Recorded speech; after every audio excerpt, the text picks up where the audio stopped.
Our main speaker today is Nada Chandler. Nada was born in Providence, Rhode Island, and has been living in Houston for over 30 years.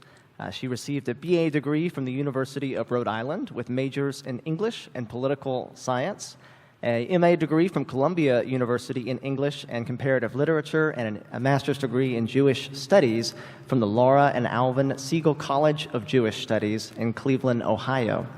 Having been a docent at the Holocaust Museum Houston for the past 9 years, she is now president of the Holocaust Museum Guild, an affinity group for the museum. In addition to her work at the museum, she teaches a variety of courses at the Evelyn Rubinstein JCC. She's also the president of the board of the Goldberg Montessori School and the current chair of the Houston Jewish Film Festival. Houston Oasis, let's welcome Nada Chandler.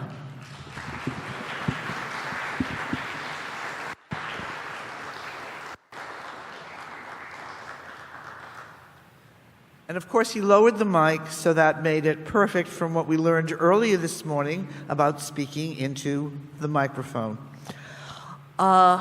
Unfortunately, the topic of genocide is an integral part of our human history, a very sad part of our human history. And as one historian said, those who do not learn from history are condemned to repeat it. And sadly, this exists even today. But what makes the Holocaust unique? Why do we isolate it from all the other mass murders? For the first time in history, and even since then, an industry was created for the sole purpose of murdering people, men, women, and children, murdering them because they were in some ways not the same, whether it was religion, whether it was national origin. And I don't like to use the term race because, as I say when I docent to particularly younger people, how many races are there? Thank you. One. We're all human beings. And now that we know a little bit more about DNA, we find out that there are traces of everything in each of us. So the distinction of using the term race gets to be a little bit fuzzy. Have to talk about what happened over 100 years ago to understand why the Holocaust becomes important to us. And by the way, the reason I don't have visual aids is I want to encourage all of you to visit the Holocaust Museum Houston. We're in temporary quarters now on Kirby, and we'll be moving into our new home back at our old location in June of next year. And there you will see all of I can't bring the fishing boat from Denmark with me. I can't bring all of those artifacts and pictures, but if you want to know more, I encourage you to visit. And by the way, I do docent there, so I'm happy to do tours. But back to where we really need to be. Let's go back over 100 years ago. When we think of the turn of the 20th century, and we look at the world powers and the centers of learning, Germany stands out as the most significant leader of the world.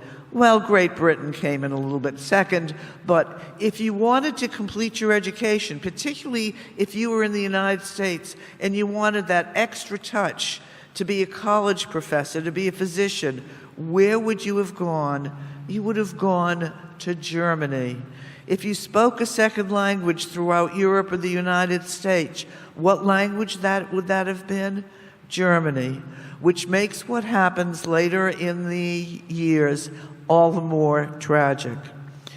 World War I, the war to end all wars. Oh, how we wish that had been true.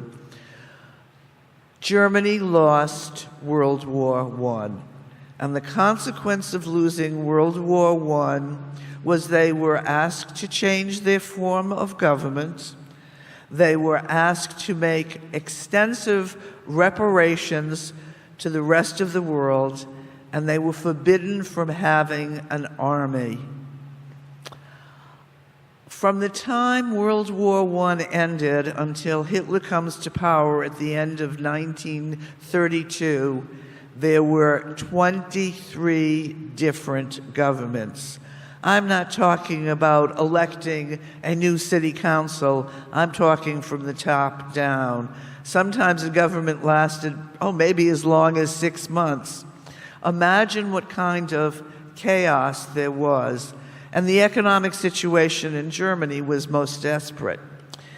1923, a young Austrian, it's important to note that Hitler was from Austria, because anti-Semitism was much more prevalent in Austria at that time than it was in Germany.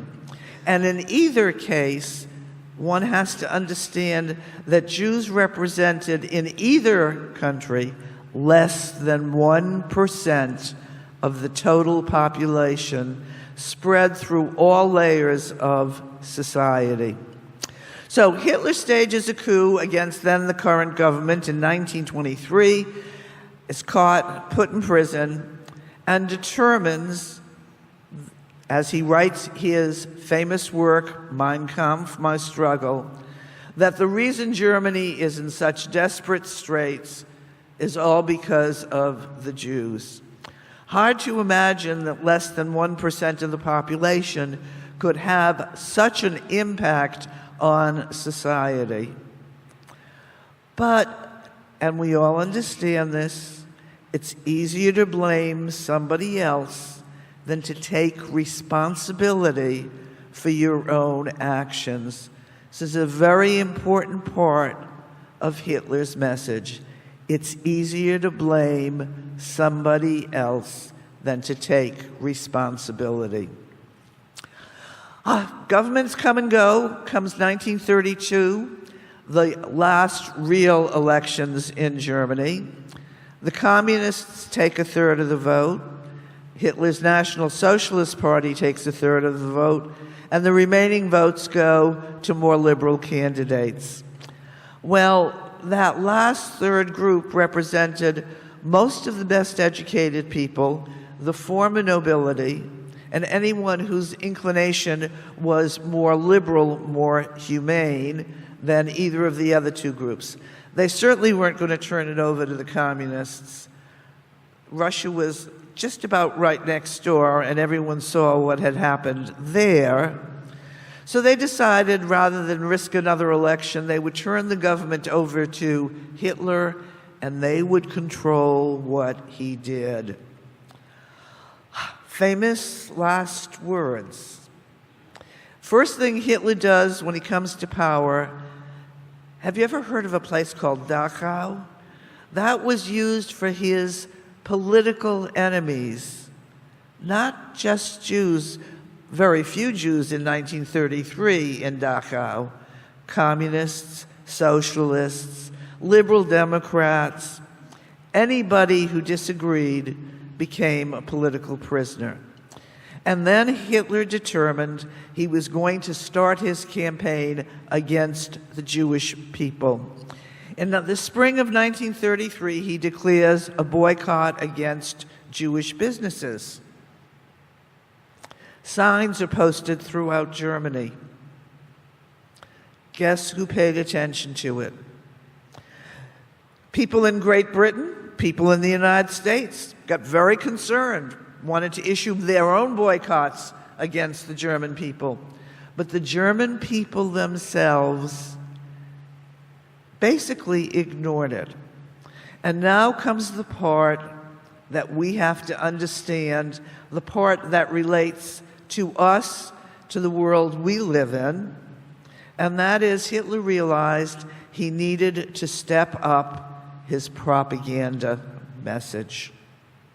He controlled absolutely everything that went on the radio. Absolutely everything was censored, reviewed, approved, or disapproved. Everything that was printed in the newspapers was reviewed, approved, or disapproved. Hitler and his cronies controlled every message that went out to the world, that went out to his people. He encouraged people to be the same. If you come to the museum and you see pictures from that period of time, as I look around the room, Hitler would have disapproved of what was going on in this room. My God, you're wearing different colored shirts.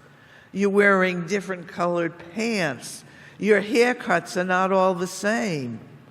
This was not the message that Hitler wanted to encourage. He wanted people to look the same, act the same, and being different was a crime. Understand that Hitler's victims were not just the Jewish people, although they represented the major group. The other religious group he attacked was Jehovah's Witnesses, gays, lesbians. They were also victims of Hitler's attacks, and anyone who disagreed with Hitler's philosophy. When we talk about numbers from that period of time, the standard definition is 11 million civilian victims. That number is way too low. Recent evidence puts the number more like 20 million civilian victims. And we're not even talking about the people whose lives were lost in the ensuing battles from World War II.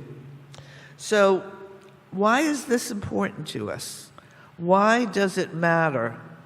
It matters because when you control the mass media, and today particularly, you have a message that you're giving to people, and that message was thoroughly absorbed by all of the people under Hitler's control. 1935, Hitler issues the Nuremberg Laws, which basically said to the Jewish people, and they were the prime target of the Nuremberg Laws, you cannot work, you cannot go to school, you cannot shop, you cannot be a part of our society. And here is where the real tragedy comes in. What did the rest of the world do with that message? They ignored it completely. To show you what kind of complicity there was, in 1936, Germany hosted the Olympic Games. And Hitler did what the former Soviet Union used to do. If you could run faster or jump higher than anybody else, you were given absolutely everything you needed to succeed. And it is true that Germany won more medals than anybody else in the 1936 Olympics. Guess who came in second? The United States. We came in second on the strength of particularly one young athlete. Anybody know who I'm talking about? Jesse Owens, absolutely, a young black man. Jesse won 4 medals in the 1936 Olympics. Only 3 of them were his to win. The 4th medal he won as the anchor man in the 400-meter relay. The only reason Jesse Owens ran that anchor position, and I'll say his name out loud, the head of the American Olympic Committee, when approached by the Nazis, the man's name was Avery Brundage, said, Hitler has already been embarrassed by having to hand medals to a black man.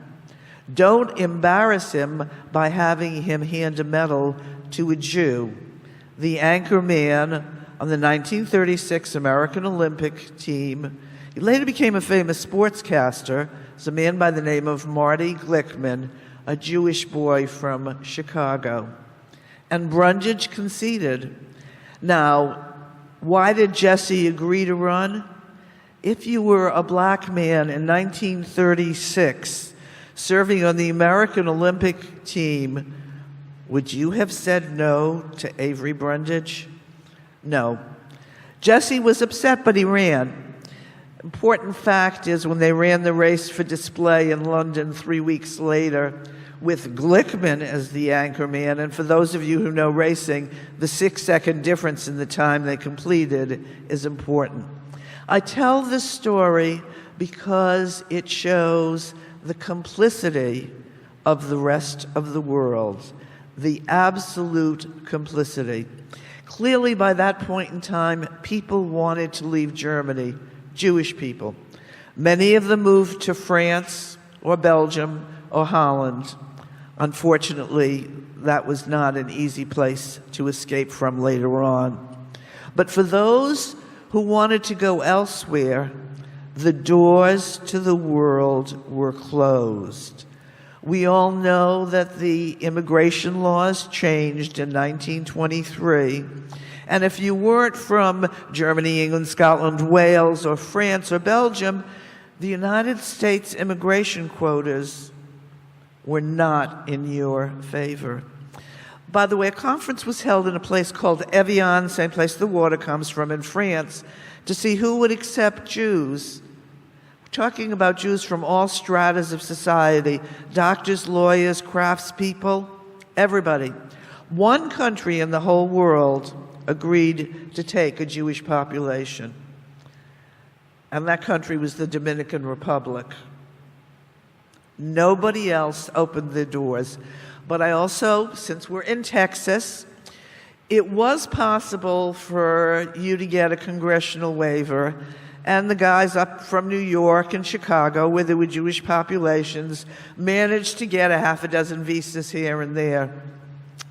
But as Texas proud as we can all be, there was a young congressman from Texas who said, "This is wrong, and I am going to get as many family visas as I possibly can, because if Papa got a visa, Mama got a visa, and the kids could come on the same single piece of paper." This being Texas, the actual accountable number is somewhere around 250, we think. But if I say there are 1,500 families who were descendants of the people who got these visas, any Texan going to disagree with me on that? Do you know who that young congressman was? Absolutely. It is the reason why there's no surprise that LBJ became the author of the Civil Rights Act of 1964. It all goes together, and it's a part of our immediate Texas history. I tell these stories because it's important to understand that when the world closes its eyes, someone has to keep their eyes open. We look around the world today, and we find places where we have closed our eyes. Now, it is true that this is different. The genocides that exist now are different from the Holocaust. After all, no one but Nazi Germany built factories that existed solely for the purpose of murdering children, women, and men. Places that existed solely, and we're talking about a major industry in creating these buildings, these structures, manufacturing the poison gas that was used. It's incredible that the world let it happen. There were 40,000 or more camps throughout the part of the world that Hitler controlled. All of them were death camps. People were starved and abused, exploited in every possible way. But there were 6 sites that existed solely for the purpose of murdering men, women, and children. because they represented something that someone thought was different. Somewhere along the way, people lost their humanity. I could stand and tell you rescue stories. I could tell you stories of people who fought back. But clearly, not enough people fought back. The end of the war, more than half of the Jewish people that lived in Europe, where Hitler was in control, were murdered. Men, women, and children. And when we see the same thing happening today, perhaps not industrialized the way Hitler did it, we don't remain silent. At least we shouldn't. I'll take any questions you may have.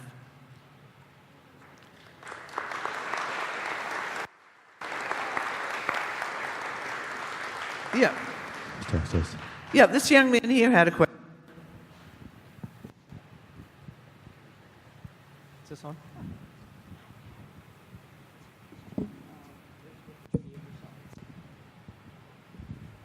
Yeah, so about the conditions of the Treaty of Versailles, I thought they were allowed to have an army, but they had to reduce it to about 100,000 men.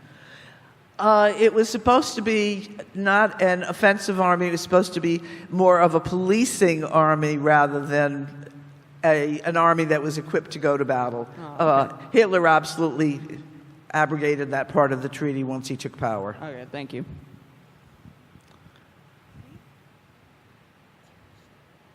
There's one over here. All right. Good. Thank you for the talk. That was incredible. Are there any challenges today where you see genocides happening, and what can we do as a people to effectively hear our voice as a tool against it? How long a list do you want? Unfortunately, what we have to do is speak out, offer assistance, offer aid, write those letters to the editor, get our attention of our people in Congress, and I'm going to get political for a minute and look to what's happening on our own borders, in our own communities, not so much here, but in other places. This is exactly how it started. When you isolate a group of people, when you say that people of certain origin or certain skin color are different and don't deserve to have the same thing, whose grandparents or parents came from a different place, and you isolate them, you seek them out, you've got to raise your voice. You've got to, I understand that next Saturday there's a massive demonstration. You can't be quiet. You've just got to speak out here. And in the rest of the world, we ask our representatives. We send aid. We do what we can, but we are not quiet. It's the world's silence that makes a difference. All right. So, back here. So, no, excellent talk. Whenever you're saying this, though, there's always a conflict between, when you talk about like Westphalia sovereignty, the idea that basically every country has the right to handle its own domestic affairs. And that was kind of the way things were for the longest period of time, and what places like China and Russia still advocate when everything. But then after things like Rwanda, what was happening in the former Yugoslavia, basically there's been this new concept of right to protection, such that if the international community sees a genocide happening, that basically a lot of people believe they have the right to intervene and basically violate that country's sovereignty in order to protect people. But to me, it also seems like a slippery slope, because once you start doing that, then you have places like Russia that can say, well, the Russians in Crimea were really being discriminated against, so we had to intervene. So I guess my question in all of this is, where do you see the balance, and how do you see such interventions taking place? Like, was the NATO intervention in the former Yugoslavia appropriate? if somebody had intervened in Rwanda, who should have done that? Should it have been the U.S.? Should it have been a United Nations force? How do these military interventions to stop genocides need to happen? Challenging question. I will say that let's start with the League of Nations, which was absolutely ineffective. But let's talk about the United Nations. And if you want to, Rwanda is the perfect example. They were there, they did some rescuing, and then they closed their eyes. Question is, if we have those international bodies who are designed to protect and save, maybe intervention isn't always a bad idea, but there are always other alternatives, and we don't explore those alternatives. We don't look for a way to create peace. Unfortunately, we look for a way for people to retain power in the worst circumstances. I'm afraid there is no easy answer, but if people are being murdered, it's our responsibility as fellow human beings to do something about it. However limited our response might be, we need to do something. So earlier in your talk, you were discussing control of media and boycotts and the political message. One thing that I've seen a lot of in our country in the past few years is the vast majority of media promoting a single viewpoint, essentially rigidly enforcing that viewpoint, eating their own if anyone strays from the approved path. You've seen the call for end of free speech. You've seen married gay Jewish people being called Nazis and then people saying it's okay to punch Nazis. These things are very concerning to me. Do you have any comments? I'm not sure what the question was, but... Try again. Well, there's just a tremendous amount of division in our country at this time, and much of it along political lines. And yeah. So I guess, do you have any commentary or any thoughts about the comparison that I apparently made fairly badly about restrictions or calls for restrictions of free speech on the on the basis of politics in this country? Freedom of speech is one of the most significant freedoms we have, and if we let go of that, we've let go. And that means even if I'm going to disagree with you, as long as you're telling me the truth, I have to let you speak, as long as you are telling me the truth. Oasis, let's thank Mayor Chandler.